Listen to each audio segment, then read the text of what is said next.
Hello guys, ഞാൻ ഒരു വിവാദം കണ്ട് സോഷ്യൽ മീഡിയയിൽ കണ്ടിരുന്നതാണ്. കുറേ ദിവസമായി കാണുന്നു, കുറച്ച് ദിവസമായി, 2-3 ദിവസമായി കാണുന്നു.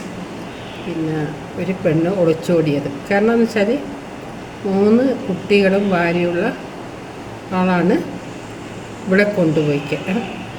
എനിക്ക് പറയാനുള്ളത്, ഇവിടെ മാത്രം പ്രശ്നങ്ങളാണ് കാണുന്നത്.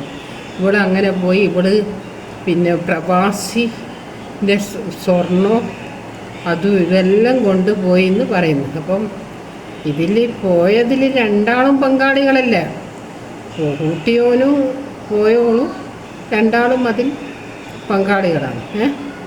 എനിക്ക് പറയാനുള്ളത്, ഇവർ പോയി. അപ്പം പോകുന്നവർ പോട്ടെ, പോകുന്നവർക്ക് ഓരോ പാട്ടിന് പോട്ടെ.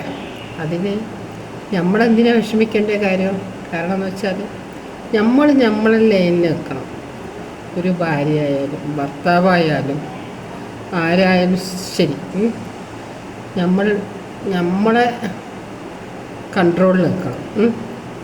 എന്നിട്ട് നമ്മളെ കൺട്രോളിൽ നിൽക്കാതെ നിന്നിട്ട് പിന്നെ ഓൻ പോയി എന്ന് പറഞ്ഞിട്ടൊന്നും കാര്യമില്ല. കാരണം എന്ന് വെച്ചാൽ പോയാൽ പോട്ടെ.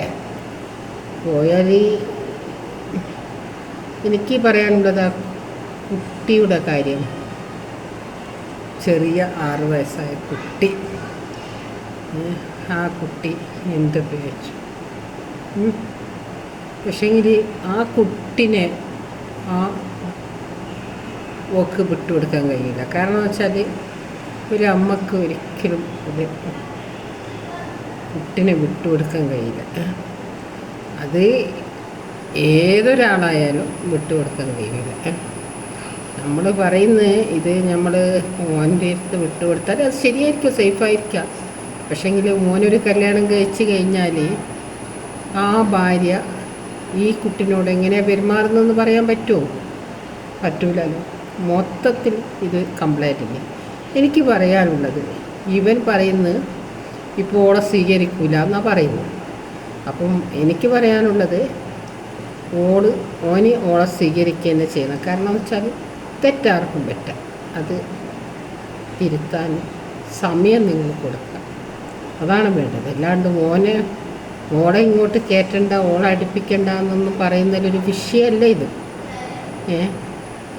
ആരെങ്കിലും സ്വർഗത്തോക്കുന്ന് നരകത്തിലേക്ക് വരാൻ നോക്കുമോ? ഇല്ലല്ലോ, ആരും നോക്കൂലല്ലോ. അത് ചിന്തിച്ചാൽ മതി.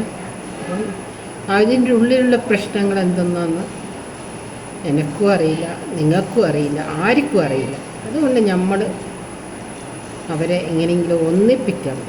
അതാണ് എൻ്റെ അഭിപ്രായം. എന്തുകൊണ്ടാണ് ഞാൻ പറയാൻ കാരണം? പിഞ്ചു കുഞ്ഞ്, ആ കുട്ടിയൊന്നും അറിയില്ല.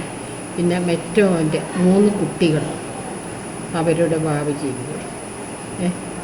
അതോർത്താണ് ഞാൻ പറഞ്ഞത്. ഞാൻ പറഞ്ഞതിൽ വല്ല തെറ്റും ഉണ്ടെങ്കിൽ നിങ്ങൾ കമൻറ്റ്. Okay, by.